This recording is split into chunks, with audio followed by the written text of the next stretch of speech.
Welcome to the Scottish Rite of Freemasonry channel. I am Maynard Edwards, 32nd degree KCCH, Scottish Rite Mason, and your host here on the channel.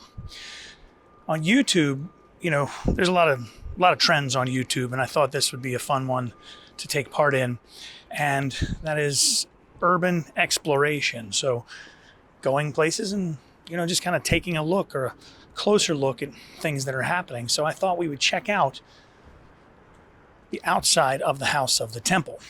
There it is. The beautiful and glorious house of the temple.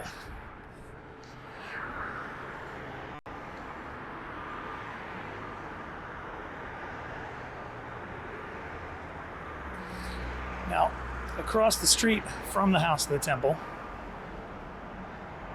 is the embassy of the Republic of the Congo. I've kind of always wanted to go over there and just borrow a cup of sugar or something, but haven't done that yet.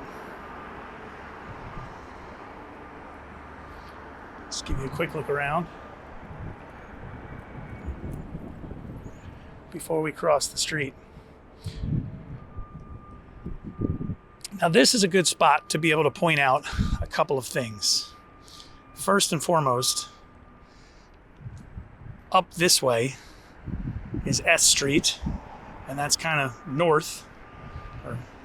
And over here, down there is R Street. And if you go about 1 mile down this road, down 16th Street here, you're going to run into the White House, the absolute back door of the White House. This is a good spot to take a look at a couple of things in regard to the house of the temple. Then we'll get up closer and talk details. First and foremost, this is probably one of the best vantage points to be able to take a look at the pyramid on top of the temple. It is a 14-stepped pyramid, accounting for the first 3 degrees of masonry and then the 10 degrees of the Lodge of Perfection. Important in Scottish Rite Freemasonry. And also, of course, you see the large columns. There are 33 of those that line the outside of the building. And they got here on specially built train cars on a train, this is no joke, that they ran straight up 16th Street. So it's one of the reasons why we say that not only would it not be prudent to build the house of the temple in 2023, or even as early as the 1950s, it wouldn't have been possible. It just simply wouldn't have been possible because there's just no way they could shut off traffic in Washington, D.C. to put train tracks. This is one of the main thoroughfares.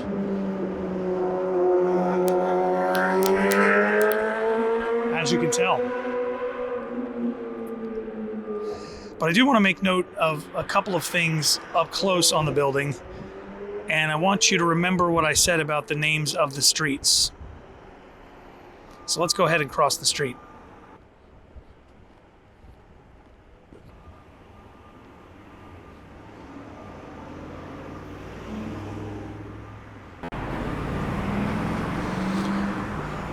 Okay, now that we're on this side of the street, I want to point out a couple of things.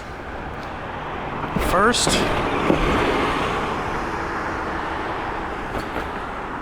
this corner is S Street. And here at the south corner of the building is R Street. So I'm not a big believer in the idea that Freemasons had a big hand in the layout of the map of Washington, D.C., but that's a heck of a coincidence. So somebody somewhere must have had some influence, or someone responsible for building the building had enough forethought to put it between S Street and R Street. There's one more thing that gives me a little suspicion that maybe there were some hands in helping lay out the map a little bit, and that is the street number of the house of the temple. The house of the temple address is 1733 16th Street. Now, the number 1733, to a casual observer, it seems like no big deal. But to Scottish Rite Masons, it's pretty significant. 1733 is the year that the Scots Master degree is first known to have been given to someone. In other words, the first high degree of Freemasonry beyond the Master Mason degree. 1733 is when we first have a record of it appearing. So it's building 1733 in between S Street and R Street in Washington, D.C. Again, I'm not a big believer in the idea that Masons helped lay out the map of Washington, D.C. I think mostly that's a lot of hooey. But certainly something was done to give us that number and to plant the building in between S Street and R Street. Let's take a look at a couple of other things on the front of the building here that a lot of people just might miss if they're driving by or just strolling by. The sounds of Washington, D.C. Taking a look at a couple of hidden symbols here, and I've mentioned this on video before, are the steps of the building. The numbers 3, 5, 7, and 9 are sort of sacred to Scottish Rite Masons. It's used in ritual work. It's used in all kinds of things. And the steps here are laid out as such. 3 steps, and then a little landing. 5 steps, and a little landing.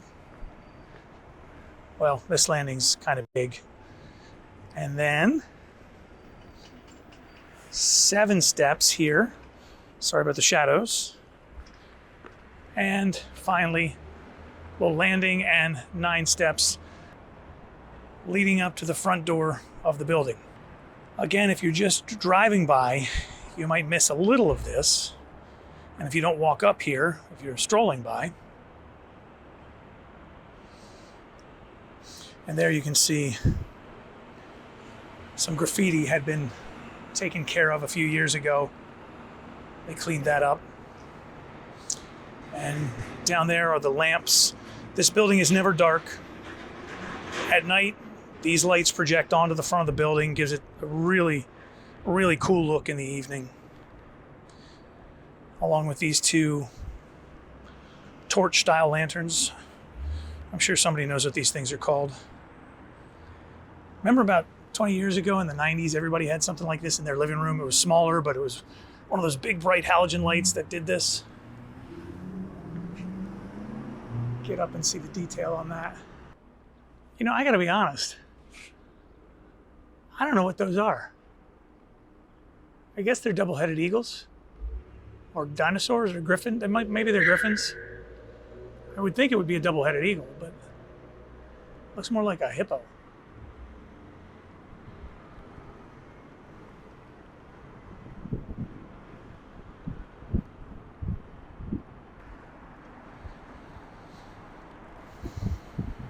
Now here's something you would literally walk right past if you didn't know any better. And that is what's written on the ground here. See if I can get back far enough to get it. It says, "The Temple of the Supreme Council of the 33rd and last degree of the ancient and accepted Scottish Rite of Freemasonry for the Southern jurisdiction of the United States, erected to God and dedicated to the service of humanity. Salve Frater."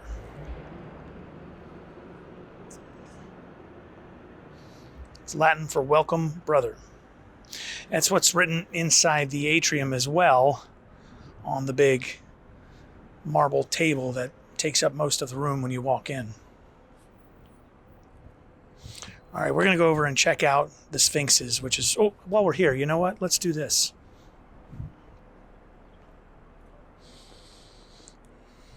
The door knockers. A lion.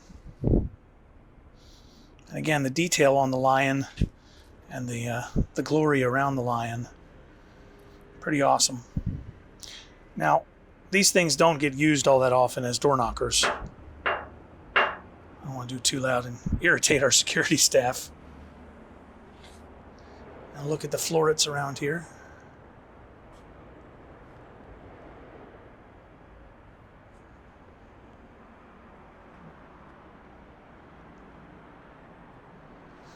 And then, of course, when you go in there, that leads into the atrium. But I do want to point this out.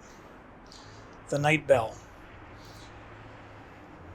The building is empty at night now, but there was a time when Grand Commander John Henry Coles actually lived here. And in fact, most of you know, he is still here. He is interred in this building, one of two people whose final resting place is inside this building. I don't believe it's attached to anything any longer because we have another bell over there to alert people. And when this door is locked, I don't think that that's hooked up to anything anymore. Let's go ahead and walk down and check out the two sphinxes, wisdom and power. And we've talked about this before on the channel as to how you can tell them apart. Wisdom has his eyes closed. He's looking in for wisdom. And power has his eyes open. He's a sentry. He's guarding. He's looking out. So we're going to take a look at the front of these first. And then after that, we will look at the back of them, which most people don't get to see too often. You see wisdom has his eyes closed, as I said. And if you look very, very carefully, you can see the color difference between the nose of this sphinx and the rest of the sphinx. And that is because last summer, on the anniversary of the civil unrest and some of the riots and things that happened in Washington, D.C. during the pandemic, some vandals came by and used a brick to break off the nose of the sphinx. It's been repaired, and if you just glance at it, you don't notice it. But if you get real close and you know what you're looking for. Also, take a look at some of the detail at the bottom of wisdom here.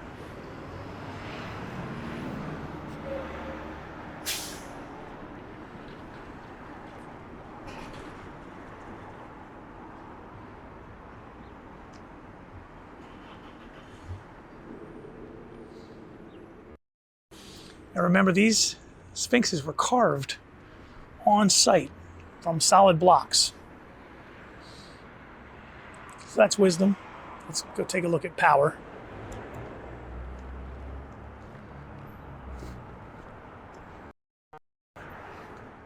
Eyes are open, looking out, guarding.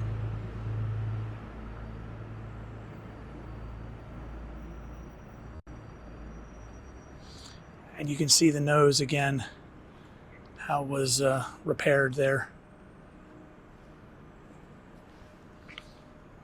Oops.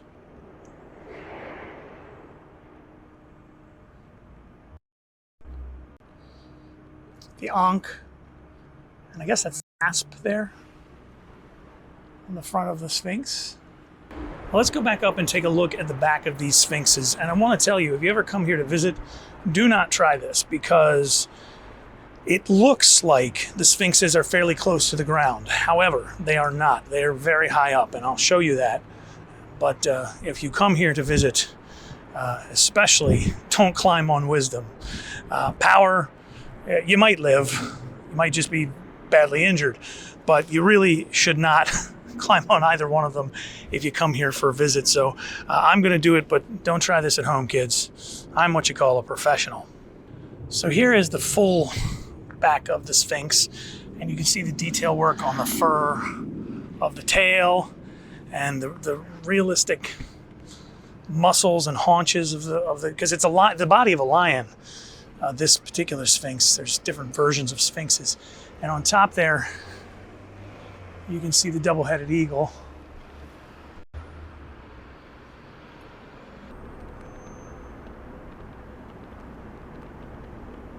And then you see the asps carved in here as well. They're a little worn just from, but the detail on them, as I understand, was pretty remarkable. I just think it's fascinating how the musculature is so well defined in here. I mean, it really does look like this guy could just get up and walk away at any time. And again, don't try this at home, kids. So that is the back of power. Here is wisdom. Again, the tail, the the lion body. This one, as opposed to the asp and the double-headed eagle and there's some floral work. I'm guessing those are lilies. And a scarab, a symbol of wisdom. But here's one of the things I do want to show you. What I was saying, that it's not safe to be here generally. I'm probably going to get yelled at later. But if you look over here, that is part of our dry moat system. Now, this never really had water in it the way a traditional moat around a castle would, but it was designed to, believe it or not, help keep the building cool by creating this space here. Could open the windows and the cool air would be drawn in to the building. And these were in the days before air conditioning. Big chunks of the building are still not air conditioned. So, and you can see some of the remnants of our ongoing construction projects here.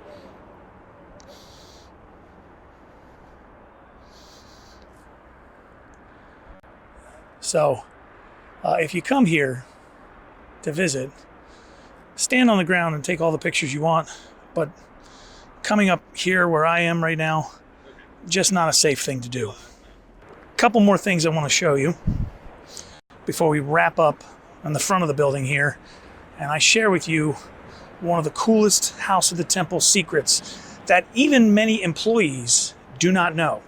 So I'm going to share that with you in just a second, but first I'm going to take a look at something here on the front of the building. The sun glare might prevent us from seeing it here, but we could go to the side of the building and see virtually the same thing. So let's check it out.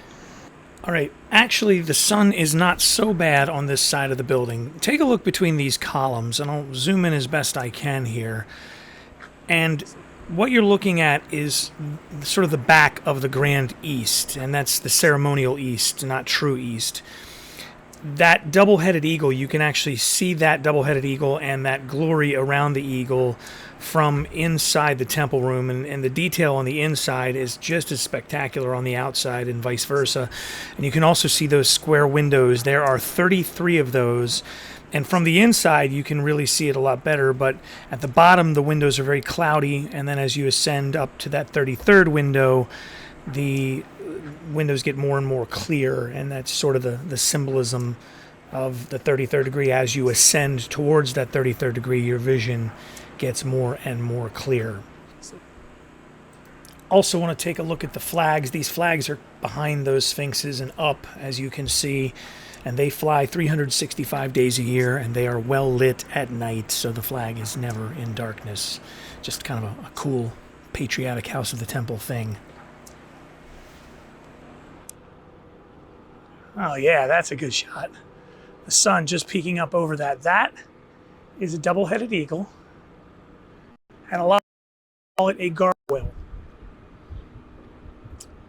But a gargoyle actually is a water spout. This is what's called a grotesque, which makes it more of just a decorative detail on the side of the building. Try and get a little closer before the image breaks up.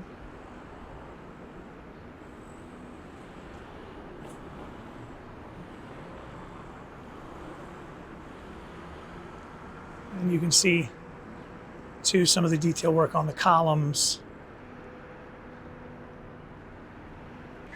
In the last year, a lot of the green space that formerly surrounded the building has been repurposed, and for a really important reason. And we'll show you just a little bit of the construction in a second here. Now, I'm on the north side of the building, and I'm going to take you to the northeast corner for something very important, but it's sort of the last little spot of green space next to the temple. Now, there will be more green space. It will be replaced once the construction project is done, but we'll show you here. So this construction project, which has the working title of the Scottish Rite Apartments, occupies what was formerly some green space and our staff parking lot. It has now been built on, and these apartments are going to help fund the House of the Temple and the fraternity for the next 99 years. So this was a really important project to get done. And we still do have some green space along here.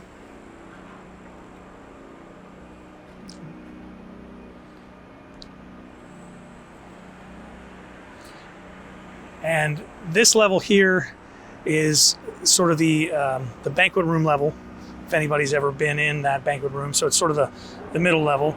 And just above, that's the atrium level, and that's our accounting offices and also part of our Grand Commander's office suite over there. But here on the northeast side of the building, an important detail. The actual cornerstone of the House of the Temple.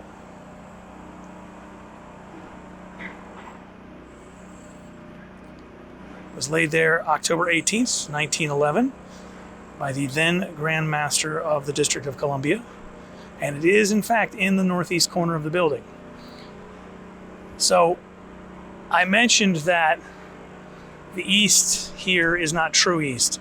Basically the ceremonial east and true east are flip-flopped. So this is the true northeast corner of the building. Okay? I'm standing on the north side, the true north side of the building. And then if you look up there where the columns are, let me try and get out from behind the tree here. If you look up there where the columns are, it's going to be kind of flip-flopped. The east is going to be over this way to the right along 16th Street. That's the ceremonial east in the temple room. The true east is going to be on this side. So they're kind of flip-flopped. And I want to just show you the back of the building here a little bit. It's tough to get back there because there's a lot of construction going on. I'm going to show you first the round area here. That is the back end of the library. If you come to the library and go to the stacks, that is the area of the building that you're occupying. For the longest time, I had my kids convinced that there was a pool on top of the library because there used to be a ladder that hung down and it looked just like a pool ladder, and they believed it for a number of years until finally one of our staffers, who's a lot nicer to my kids than I can be sometimes, told them the truth. But we're going to walk around to the other side of the building here, and I'm going to show you this little building, which holds some of the coolest secrets of the House of the Temple, and most people have no idea.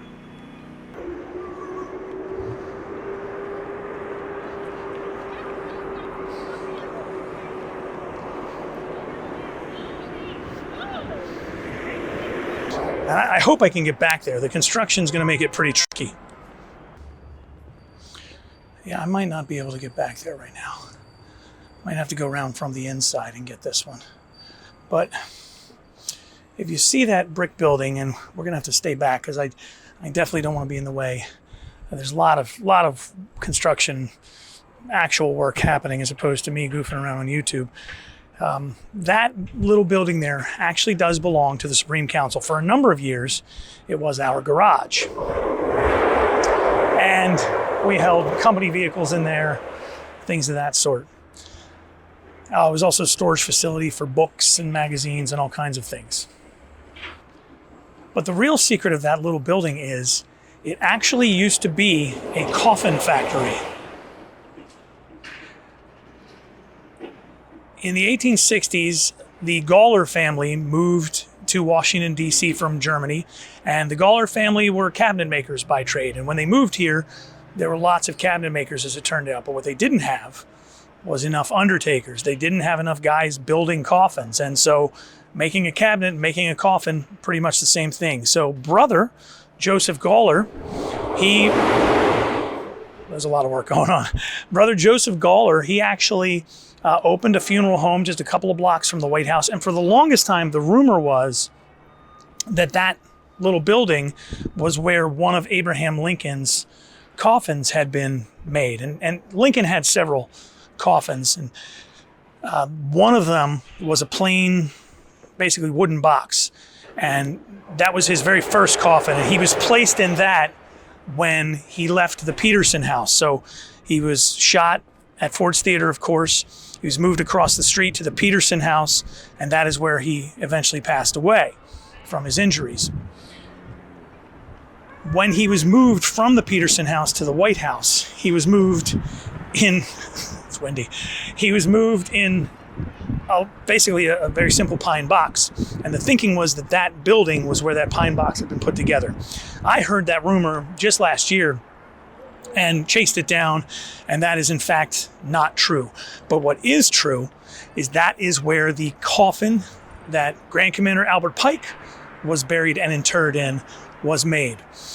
So when Brother Joseph Gawler passed away around the turn of the 20th century, the family, they stayed in the business, but they had some bills to pay, so they sold off some of their holdings.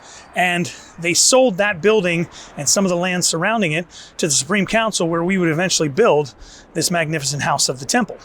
They still needed the factory, and they still needed storage space, and they still needed a place to put their carriages and things of that nature. So they leased it back from us well into the early 1970s. And then after that, they stopped using it, and it became garage and storage space for the Supreme Council.